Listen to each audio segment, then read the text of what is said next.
Hello friends, स्वागत है आप सभी का आपके अपने यूट्यूब चैनल स्टडी विद सुमन में। आज मैं लेके आई हूँ पेपर 2 एसएसटी का प्रैक्टिस सेट्स जो कि PYQ का है और इसमें 15 क्वेश्चन हिस्ट्री का, 15 क्वेश्चन ज्योग्राफी और पॉलिटी का है और पेडागोजी का 15 क्वेश्चन है। तो स्टार्ट करते हैं हम बिना देरी किए हुए, क्योंकि 60 क्वेश्चन है, 60 क्वेश्चन है तो टाइम लगेगा थोड़ा सा। तो पहला क्वेश्चन है, पांडुलिपियाँ हैं वो सामान्यतः किस पर लिखी जाती थी। हमें बताना है कि किस पर लिखी जाती थी। तो यह तार के पत्रों पर लिखी जाती थी। किस पर लिखी जाती थी? तार के पत्तों पर लिखी जाती थी, जो तार के पेड़ होते हैं उसके पत्तों पर। ठीक है। भीमबेटका वर्तमान में किस राज्य में स्थित है? दूसरा क्वेश्चन है, आप इसका आंसर बताइएगा। मध्य प्रदेश में स्थित है। कहाँ पे स्थित है? मध्य प्रदेश में स्थित है। हड़प्पा सभ्यता के शहरों में स्नानागार, जो कि नहाने के बाथ एरिया होते थे, किस स्थल से प्राप्त हुआ है? तो मोहनजोदड़ो एक ऐसा स्थल था जहाँ से स्नानागार प्राप्त हुआ है। अगले क्वेश्चन की ओर बढ़ते हैं। ऋग्वेद की रचना लगभग कितने वर्ष पूर्व हुई थी? तो इसका आंसर है 3500 वर्ष पूर्व हुई थी।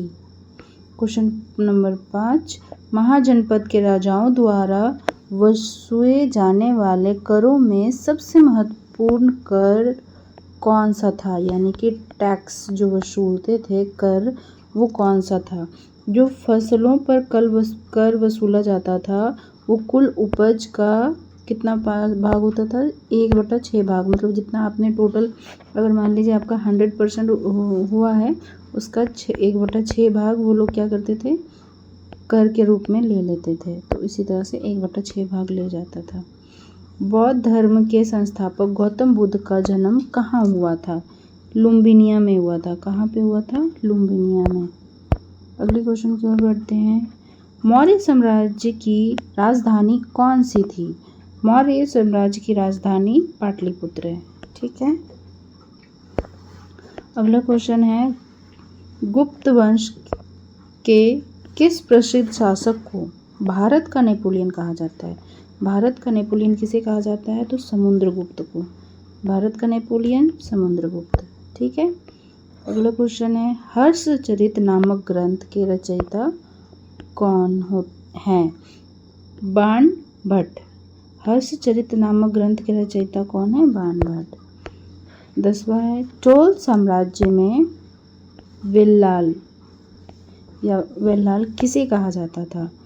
बड़े भूस्वामी किसानों को, जिसके पास ज़्यादा ज़मीन होती थी, जो ज़्यादा किसानी खेती करते थे, उनको बोला जाता था वेल्लाल। ये VVI क्वेश्चन है, ये आ चुका है और ध्यान दीजिएगा इसको। दिल्ली सल्तनत की रजिया सुल्तान किस वर्ष शासिका बनी थी? दिल्ली सल्तनत की रजिया सुल्तान जो है वो 1236 ईस्वी में रजिया सुल्तान जो है दिल्ली की शासिका बनी थी। कितना में? 1236 ईस्वी में। ठीक है। अगला क्वेश्चन है, मुगल सम्राट अकबर का वित्त मंत्री कौन था? वित्त मंत्री, अभी हमारी वित्त मंत्री कौन है? निर्मला सीतारमन जी। तो इसी तरह से उस टाइम कौन थे? तो राजा टोडरमल थे। राजा टोडरमल। अगला क्वेश्चन की ओर बढ़ते हैं। 1857 के विद्रोह के समय दिल्ली में विद्रोह का नेतृत्व किसने किया था? बखत खान बहादुर शाह द्वितीय के नाम पर किया था। ठीक है। अगला क्वेश्चन है, महात्मा गांधी ने 1930 में किस यात्रा के साथ सवर्ण अवज्ञा आंदोलन की शुरुआत की थी?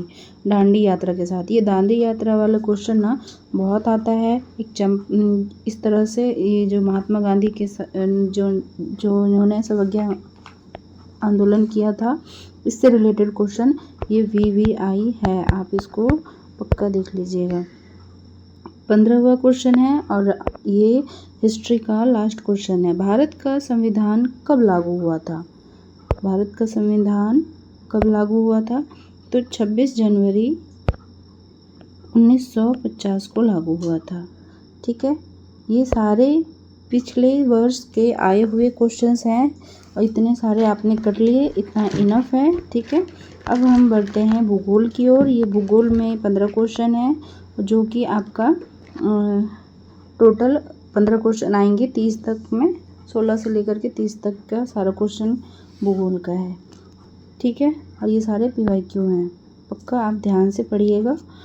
हमारे सौरमंडल का सबसे बड़ा ग्रह कौन सा है? तो सबसे बड़ा ग्रह कौन सा है? हमारा जुपिटर, जिसको बृहस्पति बोलते हैं, ठीक है। अगला क्वेश्चन है, पृथ्वी की सबसे बाहरी परत को क्या कहा जाता है? बाहरी परत, जो बाहरी लेयर होती है, हमारे जो पृथ्वी है उसके लेयर हैं, तो उसके जो बाहर वाली लेयर होती है उसको क्या कहते हैं? तो इसको कहते हैं परपट्टी, क्रस्ट, ठीक है। भूपरपट्टी बोला जाता है ना, ऐसे करके पढ़ते थे हम भूगोल में, तो इसको परपट्टी कहा जाता है, इंग्लिश में क्रस्ट कहते हैं, ठीक है। 18वां क्वेश्चन, वायुमंडल की किस परत में मौसमी घटनाएं जैसे वर्षा, आंधी, बिजली होती है? ये कौन सा मंडल है? क्या ये मध्य मंडल है, क्या ये समताप मंडल है, क्या ये बाह्य मंडल है? तो ये जो मौसमी घटनाएं हैं ये कहाँ पे होती है? क्षोभ मंडल में होती है, ट्रोपोस्फीयर में होती है। कहाँ पे होती है? क्षोभ मंडल में, ठीक है। ओजोन परत वायुमंडल की किस परत में पाई जाती है? जो ओजोन परत है वायुमंडल की किस लेयर में पाई जाती है? समताप मंडल, क्षोभ मंडल, आयन मंडल या बहिर्मंडल? तो ये जो समताप मंडल है इसमें पाए जाते हैं, स्ट्रेटोस्फीयर में, ठीक है। पृथ्वी पर जल का वितरण कितना प्रतिशत महासागरों में पाया जाता है? तो ये 97.3% जो है महासागरों में पाया जाता है, ठीक है। भूमध्य रेखा ग्लोब को कितने बराबर भागों में बांटता है? आप देख रहे हैं कितने इजी क्वेश्चन आ रहे हैं। ये सब हमने 6, 8 से 8 क्लास 9 क्लास में पढ़ा हुआ है। 2 ऊर्ध्वाधर गोलार्ध और दक्षिणी, जो 2 गोलार्ध होती है उनको 2 भागों में बांटा जाता है, एक उत्तरी गोलार्ध है और एक दक्षिणी गोलार्ध है, ठीक है। भारत का मानक यमोत्तर यानी कि स्टैंडर्ड मेरिडियन कितने डिग्री देशांतर पर है?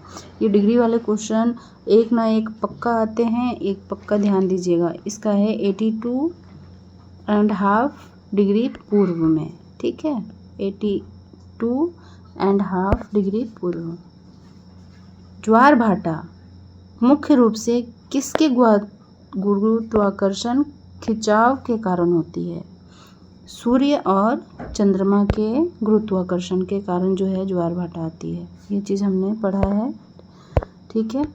अगली क्वेश्चन है, संसाधन जो बिना किसी रुकावट के उपयोग किए जा सकते हैं क्या कहलाते हैं? तो इसे नवीकरणीय संसाधन कहते हैं, जिसको रीन्यूएबल रिसोर्स कहा जाता है, नवीकरणीय संसाधन, ठीक है। जैविक संसाधन नहीं, स्थानीय संसाधन नहीं, अनवीकरणीय नहीं, नवीकरणीय संसाधन जिसको बिना किसी रुकावट के उपयोग में किए जा सकते हैं। भारत के उष्णकटिबंधीय वर्षावन कहाँ पाए जाते हैं? भारत के उष्णकटिबंधीय वर्षावन कहाँ पाए जाते हैं? अंडमान निकोबार द्वीप समूह, उत्तर के पूर्व राज्यों में। ये VVI क्वेश्चन है, सारे VVI हैं, ये PYQ है सारे, आप पक्का इसको करके जाइएगा, यहाँ से क्वेश्चन 100% बनते हैं। भारत में ग्रीष्मकालीन मानसून, ठीक है, दक्षिण पश्चिमी मानसून की दिशा मुख्य रूप से क्या होती है? समुद्र से स्थल की ओर होती है, जहाँ पे समुद्र की लहरें होती है ना, उससे किधर की ओर होती है? स्थल, यानी कि जो जमीन होती है हमारी उस उधर की ओर होती है। कृषि किस प्रकार की आर्थिक गतिविधि के अंतर्गत आती है? प्राथमिक गतिविधि, दूसरी गतिविधि, द्वितीय, तृतीय या चतुर्थ? तो कृषि जो है ये प्राइमरी एक्टिविटी है। अगर हम उत्पाद करेंगे नहीं तो खाएंगे क्या? सबसे पहले तो हमारा यही है, ठीक है। स्टेपी घास के मैदान मुख्य रूप से कहाँ पाए जाते हैं? तो ये मध्य एशिया में पाए जाते हैं, यूरेशिया में। लास्ट क्वेश्चन है ज्योग्राफी का, सहारा मरुस्थल किस महाद्वीप में स्थित है? सहारा मरुस्थल अफ्रीका में स्थित है। ठीक है, ये सारे VVI क्वेश्चन हैं। आप प्लीज़ इसको अच्छे से पढ़िएगा, अच्छे से ध्यान से, और ये क्वेश्चन आ चुके हैं और आने के भी चांसेस हैं। देखिएगा, अब ये यहाँ से स्टार्ट होता है 31 से लेकर के स्टार्ट होता है 45 तक 15 क्वेश्चन पॉलिटी के। यहाँ से 15 क्वेश्चन किसके हैं? पॉलिटी के हैं, और ध्यान से देखिएगा। और उसके बाद फिर पेडागोगी के 15 क्वेश्चन हैं। 15 क्वेश्चन में से पहला क्वेश्चन स्टार्ट करते हैं। पहला क्वेश्चन है हमारा, भारतीय संविधान का जनक किसे कहा जाता है? डॉक्टर BR अम्बेडकर, यानी कि भीमराव अम्बेडकर को। ठीक है, भारत में मताधिकार के लिए न्यूनतम आयु सीमा क्या है? ये क्वेश्चन आया हुआ है, तो क्या है आपको पता है? 18 वर्ष है। ठीक है, तो 18 वर्ष है। ग्रामीण प्रशासन में भूमि का रिकॉर्ड रखने वाले, जमीन मापने वाले मुख्य कार्य किसका होता है? तो जो पटवारी होते हैं ना, लेखपाल, पटवारी, इनका होता है। भारतीय संसद के कितने अंग हैं? संसद के कितने अंग हैं? संसद के 2 अंग हैं। हमने पढ़ा है ना, एक लोकसभा और एक राज्यसभा। राष्ट्रपति को मिलाकर के 3 अंग होते हैं। तो हमें मोस्टली 2 ही पढ़ते हैं, जो कि लोकसभा और राज्यसभा होते हैं। ठीक है, यहाँ पे हमने देख सकते हैं कि और सदन के 3 भाग हैं, जैसे कि राष्ट्रपति, लोकसभा और एक राज्यसभा। इस तरह से 2 सदन हैं, 3 भाग हैं। 35 नंबर देखिएगा, राज्य का संवैधानिक प्रमुख कौन होता है? तो राज्यपाल। प्रमुख तो राज्यपाल ही होते हैं राज्य का। भारतीय संविधान में मौलिक अधिकार किस देश के संविधान के लिए गए हैं? जो मौलिक अधिकार है किस देश के संविधान से लिया गया है? हमारा जो भारत में मौलिक अधिकार है वो दूसरे किसी देश से तो लिया गया है ना, तो वो किस देश से लिया गया है ये पूछ रहा है। तो ये कौन सा देश है? तो USA है, America. USA America, option number A। ठीक है, धर्मनिरपेक्षता का सही अर्थ क्या है? तो हमारा क्वेश्चन है, धर्मनिरपेक्षता का सही अर्थ क्या है? राज्य का अपना कोई राजकीय धर्म नहीं होता, सभी धर्मों का समान संरक्षण मिलेगा। यही है। केवल वाला क्वेश्चन तो हम ऐसे ही गलत कर देते हैं, है ना। इस तरह से राज्य के किसी एक धर्म को बढ़ावा देना, ये वाला ऐसे ही गलत हो जाएगा। देश में धर्म का पालन करना, देश में धर्म का पालन करना ये सही है, बट ए वाला ना ज़्यादा उचित लग रहा है मुझे। ए वाला सबसे ज़्यादा बेस्ट है। ठीक है, नेक्स्ट, सर्वोच्च न्यायालय, सुप्रीम कोर्ट के न्यायाधीशों की नियुक्ति कौन करता है? राष्ट्रपति करता है। प्रधानमंत्री थोड़ी करते हैं, संसद थोड़ी करते हैं, कानूनी मंत्री थोड़ी करते हैं, राष्ट्रपति करते हैं। सर्वोच्च न्यायालय यानी सुप्रीम कोर्ट की न्यायाधीशों की नियुक्ति कौन करता है? राष्ट्रपति करता है। भारत की पंचायती राज व्यवस्था कितने स्तर की है? त्रिस्तरीय, ग्राम पंचायत, पंचायत समिति और जिला परिषद। ठीक है, एकदम VVI क्वेश्चन है सारा, पक्का एक बार रिवीजन करके जाइएगा। सार्वभौमिक वयस्क मताधिकार का आधार क्या है? इक्वलिटी है, समानता है। सार्वभौमिक वयस्क मताधिकार का अर्थ। भारतीय संविधान की प्रस्तावना की शुरुआत किस शब्द से होती है? भारतीय संविधान की जो प्रस्तावना है वो जो शुरुआत की जाती है वो कौन से शब्द से होती है? तो हम भारत के लोग, हम भारत का संविधान नहीं, हम सभी नागरिकों को नहीं, सत्यमेव जयते तो है, बट हम भारत के लोग, इससे स्टार्ट होती है। ठीक है, भारत में पहली बार लोकसभा का चुनाव किस वर्ष हुए थे?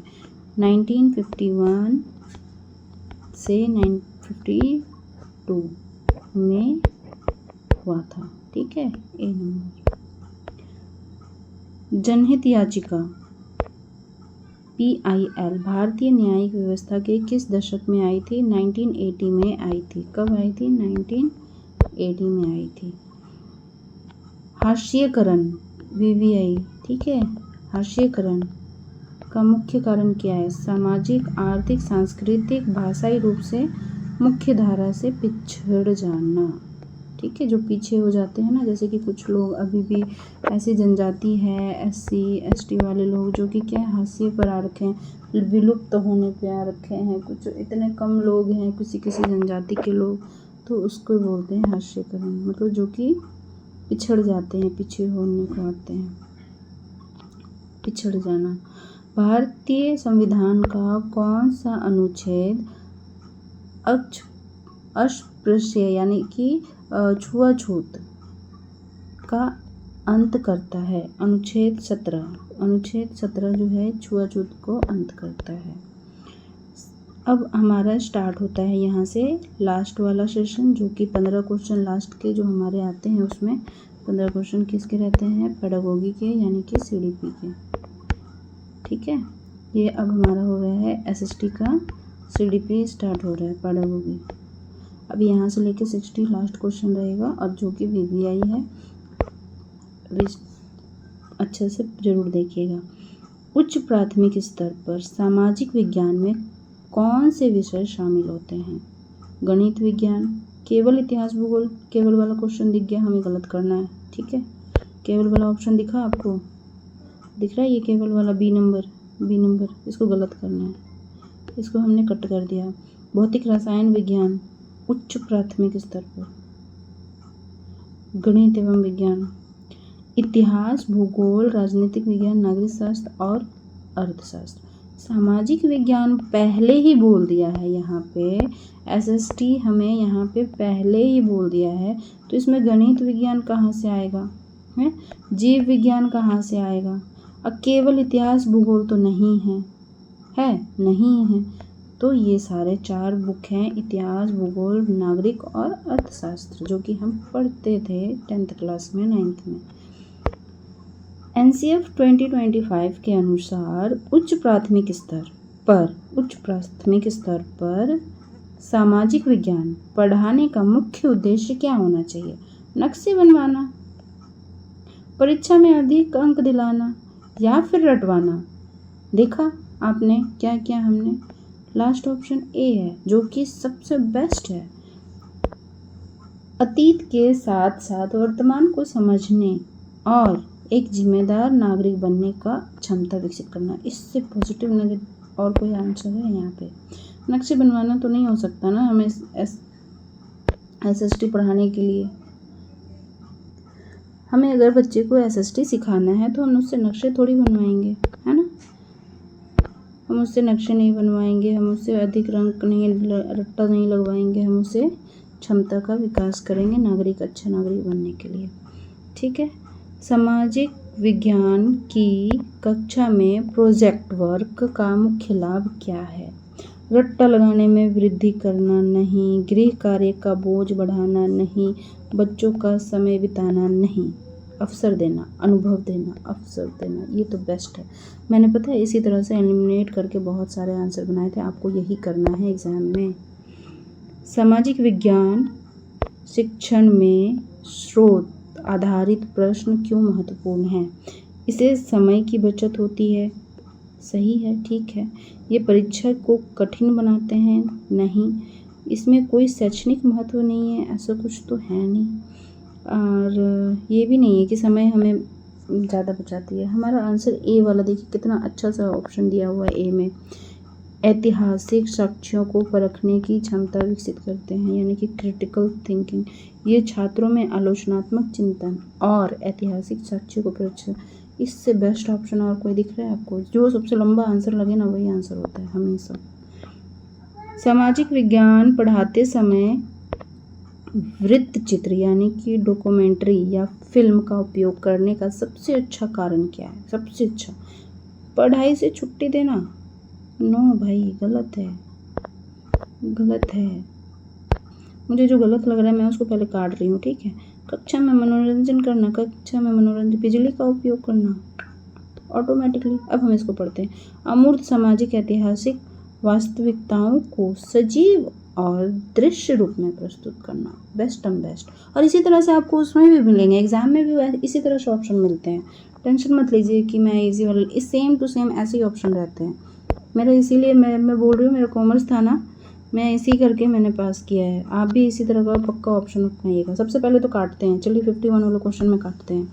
51 में क्या दिख रहा है? सामाजिक विज्ञान की कक्षा में विवादित मुद्दों पर चर्चा करते समय शिक्षक की क्या भूमिका होनी चाहिए? ठीक है, अपना निजी राजनीतिक मत थोपना। हम अपना मर्जी क्यों बच्चों को बोले कि भाई तुम ऐसे करो तुम ऐसे करो, नहीं थोप सकते। थोपना तो ये लैंग्वेज ही गलत है, नेगेटिव है। ऐसे मुद्दों पर चर्चा से बचेंगे नहीं। कुछ भी चीज़ को तो समर्थन करेंगे ना, कुछ भी मतलब बचना नहीं है। किसी एक पक्ष, कभी भी किसी एक पक्ष, केवल वाला वर्ड आ गया, किसी एक पक्ष वाला वर्ड हो गया। हमेशा ऐसे ऐसे ऐसे ऐसे ऐसे करके काटना है, ठीक है। अभी हमारे पास ये कट गया, ये कट गया, ये कट गया, बचता है सुरक्षित माहौल देना। इससे बेस्ट और क्या हो सकता है? निष्पक्ष रहकर सभी पक्षों में दृष्टिकोण को सुनने के लिए सुरक्षित माहौल देना। आपको पता है पेपर में भी इसी तरह से ऑप्शन आते हैं और आप इजीली एसएसटी क्लियर कर सकते हैं। आप लोग बोलते हो ना कि नहीं बन रहा है, डर रहे हो, नहीं डरना है, ठीक है। उसके बाद है सामाजिक विज्ञान में सतत और व्यापक मूल्यांकन। मैंने बोला ना, मूल्यांकन वाले क्वेश्चन हमेशा हर बार आते हैं। सिर्फ अंतिम परीक्षा लेना सिर्फ वाला क्वेश्चन गलत है। डर का माहौल बनाना, डर तो हमें लाना ही नहीं है बच्चे के दिमाग में। डराना क्यों है भाई, ये गलत है। फेल करना, हमें फेल नहीं करना है भाई, बार बार बच्चों को नहीं कर सकते हैं, तो ये पहला वाला सही हो जाएगा। कठिनाइयों को पहचानना, उसमें सुधार करना, ठीक है। अगला क्वेश्चन, सामाजिक विज्ञान में क्षेत्र भ्रमण। ये वाला क्वेश्चन मेरे पास आया था, मेरा वाला क्वेश्चन है। क्षेत्र भ्रमण का क्या महत्व है? किताबें बंद करना, विद्यालय से बाहर घूमना, केवल पिकनिक मनाना, प्रत्यक्ष अवलोकन द्वारा वास्तविक दुनिया से सीखने का अवसर प्रदान करना, ठीक है। और इसी तरह के क्वेश्चन वहाँ पे आते हैं एसएसटी में। सामाजिक विज्ञान पाठ्यचर्या में लिंग भेद को संबोधित करने का सबसे प्रभावी तरीका क्या है? महिलाओं को कमजोर दिखाना, ये तो जेंडर वाइज हो गया। केवल पुरुषों को इतिहास पढ़ाएंगे, एक विषय पर बात ही ना करना, ऐसा कैसे भाई, कैसे चलेगा? महिलाओं को योगदान को प्रमुखता से दिखाने, पाठ्यचर्याओं में रूढ़िवादिता धारणाओं को चुनौती देना और महिलाओं के योगदान को प्रमुखता से दिखाना। इस तरह से हमारा आंसर हो गया सही, 1 नंबर वाला। सामाजिक विज्ञान शिक्षण में मानचित्र पठन, मैप रीडिंग, एक क्वेश्चन पक्का है इससे, ठीक है। सिखाने के लिए प्राथमिक कौशल क्या है? रंग भरना, नहीं भाई। केवल नक्शा फाड़ना, नहीं भाई। नाम रटाना, नहीं। दिशाओं, पैमाना, स्केल और संकेतों, सिंबल को समझना। इससे बेस्ट ऑप्शन और कोई हो सकता है? सामाजिक विज्ञान में रचनावादी उपागम के तहत शिक्षक को क्या करना चाहिए? कंस्ट्रक्टिव अप्रोच, खुद लेक्चर देना और बच्चे को रटवाना, नहीं भाई, रटवाना तो है ही नहीं, रचनावादी बोल रहा है। नोट्स लिखवा कर याद करवाना, याद तो करवाना ही नहीं है। पुस्तक के बाहर न जाना, नहीं भाई, पुस्तक से बाहर निकलेंगे तब तो उनको बाहरी दुनिया के लेकर के उनको समझाएंगे। तो हमारा ऑप्शन जाता है छात्रों को अपने पूर्व ज्ञान और अनुभवों के आधार पर ज्ञान का निर्माण करने के लिए प्रोत्साहित करना, ठीक है। इसी तरह के सीडीपी वाले क्वेश्चन आते हैं। आपको थोड़ी बहुत सीडीपी अच्छे से इम्प्रूव कर लिया, बेस्ट है। इतिहास शिक्षण में कालक्रम का ज्ञान क्यों आवश्यक है? केवल सन याद कराने के लिए, परीक्षा पास कराने के लिए, इतिहास को जटिल बनाने के लिए? तो ये सारे ऑप्शन हो गए हमारे नेगेटिव। घटनाओं के बीच कारण और प्रभाव से संबंध को समझने के लिए, तो हमारा ऑप्शन हो जाएगा ए नंबर। 58 नंबर क्वेश्चन देखते हैं। सामाजिक विज्ञान की कक्षा में रोल प्ले मेथड, VVI है ये, ठीक है, याद रखिएगा। रोल प्ले मेथड की विधि प्रमुख का मुख्य लाभ क्या है? इससे एक क्वेश्चन एकदम निश्चित है और रहता ही रहता है पेपर में एक क्वेश्चन रोल प्ले मेथड का। आपको इंग्लिश में भी दिखेगा, इसमें भी दिखेगा और हिंदी में भी दिखेगा। समय नष्ट करना, नेगेटिव वर्ड, अभिनय दिखाना, नेगेटिव वर्ड, नाटक मंचन करना हो सकता है, बट एक और देखते हैं, छात्रों को सहानुभूति विकसित करने और विभिन्न दृष्टिकोणों को समझने में मदद करना। इससे पॉजिटिव आंसर तो और कोई नहीं हो सकता, तो ये हो जाएगा आंसर। ठीक है, इसी तरह से हमें करना है, कभी भी नेगेटिव वर्ड को पहले काटना है और पॉजिटिव को आंसर देना है।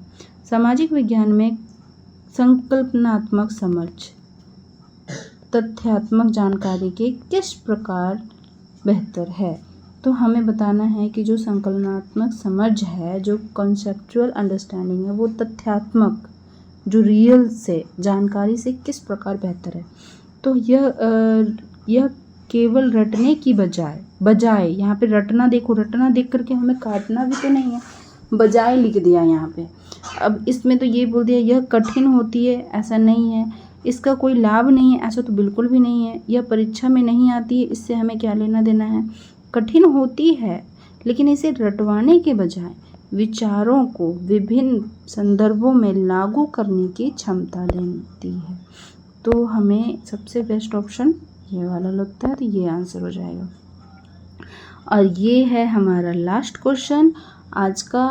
ठीक है, इसको अटेंड करते हैं और वीडियो कैसा लगा है ज़रूर बताइएगा। एक प्रभावी सामाजिक विज्ञान शिक्षक अपनी कक्षा में, एसएसटी टीचर अपनी कक्षा में विविधता यानी कि डाइवर्सिटी का सम्मान कैसे करेगा? वीवीआई क्वेश्चन इसको भी लगा लीजिएगा। ठीक है, वीवीआई इसलिए क्योंकि ये मेरे पेपर में आया है और ये हर बार डाइवर्सिटी से एक क्वेश्चन आता है। केवल एक संस्कृति को बढ़ावा देकर केवल वाला क्वेश्चन गलत हो जाएगा। विविधता को नज़रअंदाज नहीं करना है। डाइवर्सिटी को सभी बच्चों को एक ही सांचे में ढालना है। एक ही सांचे में कैसे आप ढाल सकते हो? विभिन्न तरह के बच्चे हैं, विविधता वाले बच्चे हैं, तो हम एक ही सांचा में एक ही तरह से सारे बच्चों को एक ही जैसा पढ़ाई नहीं करा सकते। सारे बच्चे एक समान नहीं होते हैं। तो ये तीनों हमारा ऑप्शन क्या हो गया है? गलत। हमारा ये है विभिन्न सांस्कृतिक, भाषाई, सामाजिक पृष्ठभूमियों के अनुभवों को कक्षा की चर्चा में शामिल करके। तो हमारा ऑप्शन सबसे बेस्ट है ये वाला। ठीक है, अब आपने देखा कि मैंने किस तरह से इस सारे क्वेश्चन को सॉल्व किया है, और आप बताइएगा कि आपका 60 आउट ऑफ कितना आया है मार्क्स, और ज़रूर हमें कमेंट करके बताइएगा कि यहाँ पे आपका कितना मार्क्स आया है। और वीडियो पसंद आया है तो लाइक कीजिएगा। मिलते हैं इसी तरह की अगली वीडियो में। आज के लिए बस इतना ही।